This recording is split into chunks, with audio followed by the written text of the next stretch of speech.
Salut tout le monde, c'est Niels. Aujourd'hui, petite vidéo pour vous parler du livre The Subtle Art of Not Giving a Fuck de Mark Manson. En français, le livre s'appelle L'art subtil de s'en foutre. Alors, ça, c'est un livre qui m'a beaucoup inspiré. Je viens juste de le terminer.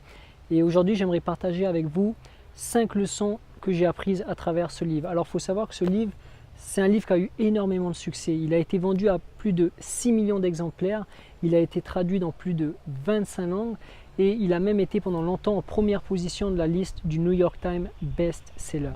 Donc voilà, à travers ce livre, l'auteur il va vraiment à l'encontre de tout ce qu'on a l'habitude d'entendre dans le domaine du développement personnel. Et en fait, il nous donne vraiment un gros coup de pied au cul. Il donne vraiment le gros coup de pied au cul dont on est nombreux à avoir besoin. Et c'est aussi en partie pour ça qu'il a eu autant de succès. Et ce livre il va vraiment pouvoir être inspirant et aider les personnes qui manquent de confiance en soi, les personnes qui ont du mal à s'affirmer, les personnes qui manquent de force de caractère et qui sont peut-être trop préoccupées par le regard des autres. Ce livre il sera aussi inspirant pour les personnes qui pensent que la vie elle est trop dure et qui aimeraient que tout soit toujours beau et parfait. Voilà, ce livre m'a beaucoup inspiré. Bien sûr, je ne suis pas d'accord avec tout ce que l'auteur partage, mais en gros c'est un livre qui m'a fait prendre conscience de beaucoup de choses et qui m'a donné un gros coup de pied au cul. Donc voilà, je vais partager avec vous aujourd'hui les 5 leçons que j'ai apprises à travers ce livre. Alors première leçon apprise, savoir s'affirmer tel qu'on est. Alors lorsque l'on parle de l'art de s'en foutre, cela ne veut pas dire que l'on doit devenir totalement indifférent. En effet, selon Mark Manson, l'art de s'en foutre c'est plutôt l'art d'apprendre à être confortable avec notre différence et donc de savoir s'affirmer tel que l'on est. Et en effet, il n'y a rien d'admirable à être indifférent parce que justement les gens qui sont indifférents, ils sont souvent remplis de peur et sont constamment préoccupés par le regard des autres. Ils se cachent dans un fossé gris et sans émotion qu'ils ont eux-mêmes creusé pour masquer leur peur. Pour être vraiment soi, innocent et spontané, on doit se libérer de la peur du regard des autres. On doit s'en détacher. Parce qu'après tout, ce qui compte le plus, c'est l'image que l'on a de soi. C'est la représentation que l'on a de soi et du monde qui détermine la qualité de notre vie, et non pas ce qu'un tel ou un autre pense de nous. Et comme je le partage souvent avec vous, j'ai rencontré beaucoup de difficultés dans ma vie liées à la timidité et à l'anxiété sociale, et je sais très bien ce que c'est que d'avoir du mal à s'affirmer. Mais vous savez, j'ai réalisé que ce qui nous empêche le plus d'être nous-mêmes, c'est surtout la petite voix dans notre tête. Je l'appelle le petit diable ou le petit saboteur. Vous savez, ce petit bruit de fond dans notre tête qui analyse et juge constamment tous nos faits et gestes. Et c'est justement parce que l'on écoute et croit cette petite voix que l'on a parfois du mal à s'affirmer. Et comme le dit Mark Manson, les gens qui sont terrifiés par le regard des autres sont en réalité confrontés à toutes les choses qu'ils pensent d'eux-mêmes et qui leur sont reflétées. En gros, le seul moyen d'être vraiment soi, c'est d'arrêter d'écouter et de croire cette petite voix négative qui tourne en boucle dans notre tête. À votre avis, pourquoi les enfants ils sont aussi spontanés, innocents et remplis de vie? C'est justement parce que chez eux, en eux, cette petite voix elle est absente. Malheureusement, notre société elle est tellement remplie de jugements qu'en grandissant, les enfants ils finissent par développer la mauvaise habitude de se juger et de s'auto-saboter. Alors bref, couper le bruit dans notre tête doit passer par un travail d'introspection et de compréhension de notre monde intérieur. Et justement, c'est tout l'objectif de Pensée naturelle. Alors si vous voulez en savoir plus sur votre monde intérieur, je vous invite à découvrir l'article ou la vidéo intitulée Une vie heureuse, un travail intérieur. Vous pouvez retrouver l'article sur le blog ou la vidéo sur la chaîne YouTube. Alors deuxième leçon apprise, arrêtez d'être gentil. Vous savez, dans notre culture occidentale, il est devenu la norme de sourire et de dire des choses polies, même quand au fond de nous-mêmes, nous ressentons tout le contraire. Il est devenu la norme de dire de petits mensonges et d'être d'accord avec quelqu'un lorsqu'au fond on ressent tout l'inverse. Mark Manson, il appelle cela la bullshitty fake nice communication. Si je traduis ça en français, ça rend la communication fausse et merdique. Et je suis tellement d'accord avec lui et je trouve dommage que la franchise et l'authenticité ne soient pas une norme dans notre société. L'auteur, il s'en est rendu compte lors d'un de ses voyages en Russie. En effet, en Russie, la franchise et l'honnêteté sont la norme, peut-être même un peu trop. Et Mark Manson raconte comment son petit ego s'est souvent senti inconfortable et attaqué de tous les côtés. Comme il nous le fait partager, son expérience en Russie a été une véritable leçon de vie.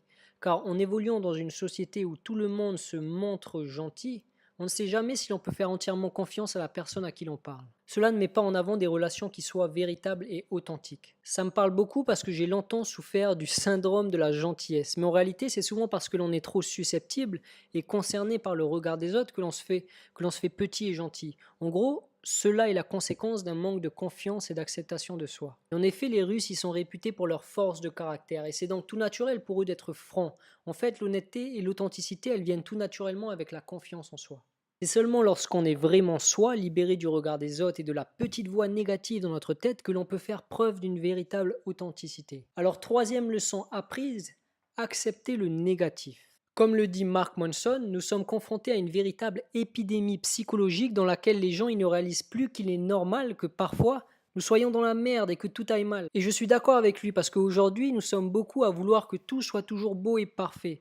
D'autant plus que cette image du tout est toujours parfait est renforcée par l'ère des réseaux sociaux sur lesquels tout le monde se montre toujours sous son meilleur jour. Pourtant la vérité c'est que l'on ne vit pas dans le monde de oui.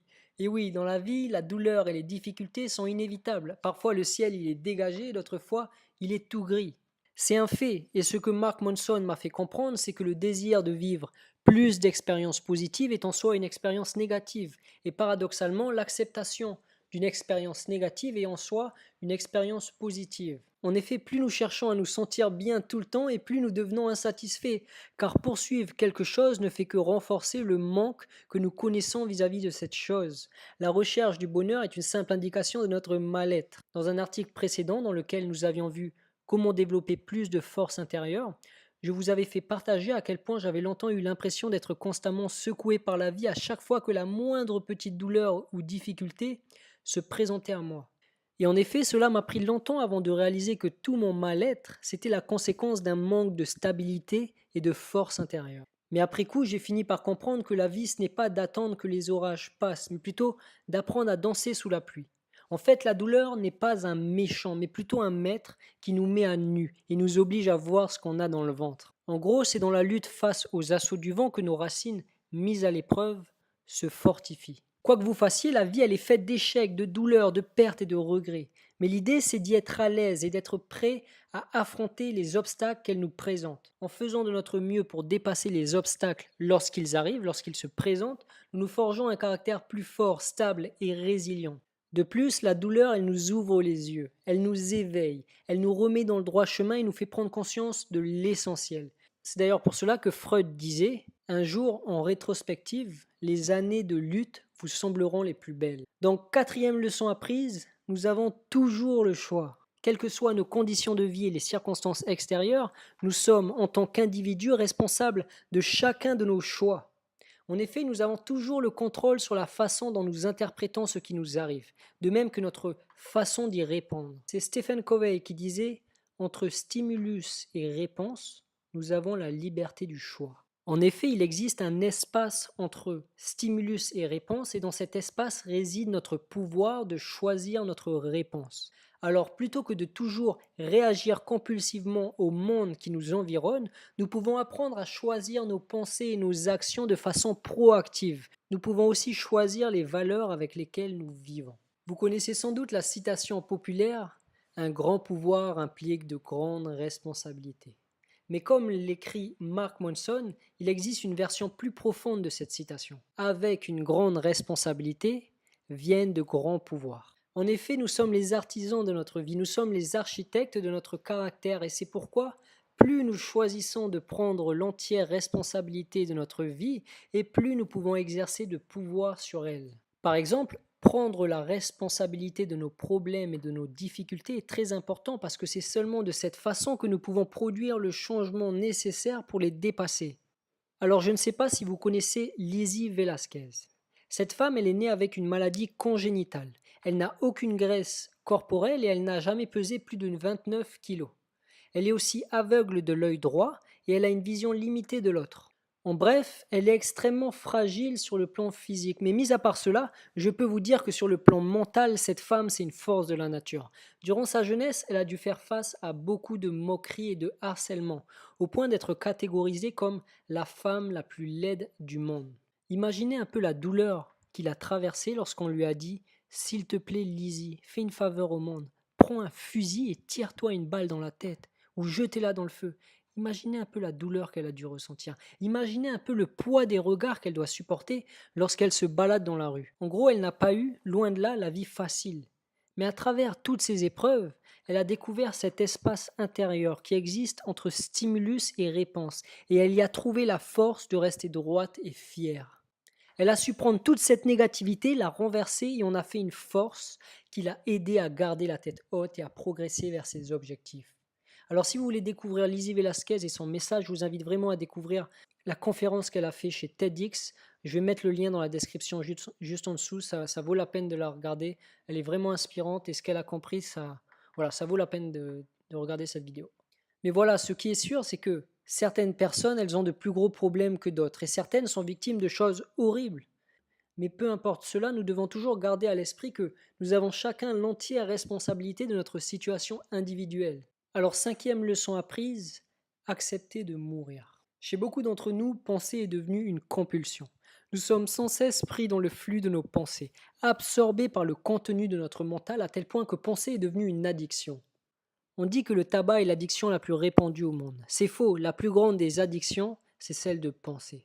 Le souci, c'est que la majorité des gens pensent que penser tout le temps, c'est normal. En effet, il y a peu de gens qui prennent le temps d'explorer ce qui se trouve dans l'espace entre les pensées. Beaucoup d'entre nous n'ont d'ailleurs jamais regardé car ils sont trop préoccupés et investis dans leurs pensées. Ils n'ont même pas conscience qu'il se trouve un espace entre les pensées. Car il faut voir les choses en face. La plupart du temps, on ne vit pas. On pense, on analyse, on juge et on fait des suppositions. Pour nous, les hommes et les femmes modernes, vivre pleinement est devenu très difficile et le simple fait d'accueillir et d'accepter le présent tel qu'il est, sans interprétation et sans projection dans le passé ou le futur, est devenu très difficile. Il y a un bruit de fond perpétuel dans notre tête et souvent on ne s'en rend même plus compte. C'est Emo Phillips, un humoriste américain, qui a dit un jour: j'avais l'habitude de penser que le cerveau était l'organe le plus merveilleux de mon corps. Puis j'ai réalisé qu'il me disait ça. Notre cerveau, il nous raconte tout un tas de choses et il nous dit même que penser tout le temps, c'est normal. Pourtant, le cerveau est un instrument et l'addiction aux pensées est en fait la conséquence de notre identification au mental. Nous nous sommes identifiés à l'instrument. Naturellement, cette identification au mental, elle concentre toute notre attention vers notre petite personne et nous fait penser que nous sommes le centre de tous les problèmes de l'univers. Le souci, c'est que la pensée compulsive, elle consomme énormément d'énergie et l'identification au mental, elle nous rend prisonniers de nos conditionnements et de nos automatismes. Nous sommes envahis de concepts, d'idées, de croyances, d'images et d'interprétations qui forment un voile et nous coupent de notre pureté intérieure. Avec tout ça, nous sommes aussi coupés de l'innocence et de toute spontanéité véritable. Mais j'ai déjà eu l'occasion de parler de tout ça dans un précédent article intitulé Pourquoi devrions-nous réapprendre à penser? J'ai aussi fait une vidéo, je vais mettre le lien dans la description juste en dessous. Donc voilà, si vous voulez en savoir plus sur l'origine de la pensée compulsive, je vous invite à découvrir cet article, à découvrir cette vidéo. Le lien sera dans la description. En bref, pour vivre pleinement, nous devons nous libérer de l'illusion que nous avons de nous-mêmes. Nous devons nous libérer de l'attachement aux histoires que nous nous racontons sur nous-mêmes. En gros, nous devons réapprendre à vivre dans la pleine conscience, avec un mental silencieux. Et pour cela, nous devons déjà accepter de mourir. En effet, cette illusion que nous avons de nous-mêmes doit mourir, car sans cela, nous restons prisonniers de nos conditionnements et de la pensée compulsive. Et voilà, c'est bientôt la fin de cet article. En gros, nous avons découvert que tout se résume à une seule chose. S'il y a une seule chose à retenir de cet article, c'est la suivante. C'est d'apprendre à couper le bruit dans notre tête. En effet, pour s'affirmer tel qu'on est et développer une plus grande confiance en soi, nous devons réaliser que ce qui nous empêche le plus d'être nous-mêmes, c'est cette petite voix dans notre tête qui analyse et juge constamment tous nos faits et gestes. Le seul moyen d'être vraiment soi, c'est d'arrêter d'écouter et de croire cette petite voix. Comme on l'a également vu, pour arrêter de toujours se montrer gentil et développer plus de force de caractère et d'authenticité, il faut aussi apprendre à se couper de cette petite voix négative dans notre tête. Pour faire face aux difficultés et aux expériences négatives, nous devons comprendre que la seule partie de nous-mêmes qui souffre et qui résiste aux difficultés, c'est aussi cette petite voix dans notre tête. En bref, pour aborder la vie avec plus de spontanéité et d'innocence, il faut couper le bruit de notre tête et réapprendre à vivre dans la pleine conscience, avec un mental silencieux. Pour aborder la vie avec plus de force et de tranquillité intérieure, nous devons nous libérer de l'illusion que nous avons de nous-mêmes et de l'identification à cette petite voix dans notre tête. Justement, c'est le travail intérieur que je me suis engagé à faire, me débarrasser de cette addiction à penser et trouver plus de liberté intérieure. Et ça fait plusieurs années que je suis dans cette démarche. Et sur Pensée Naturelle, je partage avec vous des articles et des vidéos sur le sujet. Alors si vous voulez aller plus loin avec moi et découvrir comment retrouver votre centre et couper le bruit dans votre tête, je vous invite à télécharger le petit guide gratuit qui est disponible sur le blog.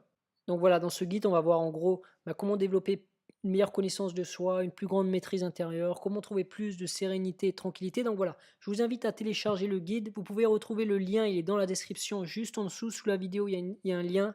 Vous allez pouvoir retrouver le guide, il est gratuit. Donc voilà, sur ce, je vous remercie d'avoir regardé cette vidéo jusqu'au bout. J'espère qu'elle vous a plu. Moi, comme d'habitude, ça fait plaisir de partager. Je prends beaucoup de plaisir à écrire, à partager sur des sujets qui moi, m'inspirent. En fait, si j'écris, c'est avant tout pour moi-même. Donc voilà, ça, c'est un sujet qui me parle beaucoup, qui m'a beaucoup aidé, des réalisations, des prises de conscience que j'ai eues. Si vous avez un retour d'expérience à me partager, un commentaire, n'importe quoi, je vous invite à me laisser un commentaire juste en dessous. Moi, ça me fait toujours plaisir de vous lire et de vous répondre. Vous pouvez aussi partager la vidéo, mettre un petit pouce vers le haut, parce qu'un petit pouce vers le haut, ça va aider à améliorer la visibilité de mes vidéos sur YouTube. Et voilà, sur ce, je vous souhaite une bonne journée. Je vous dis à la prochaine pour une prochaine vidéo. Allez, à bientôt.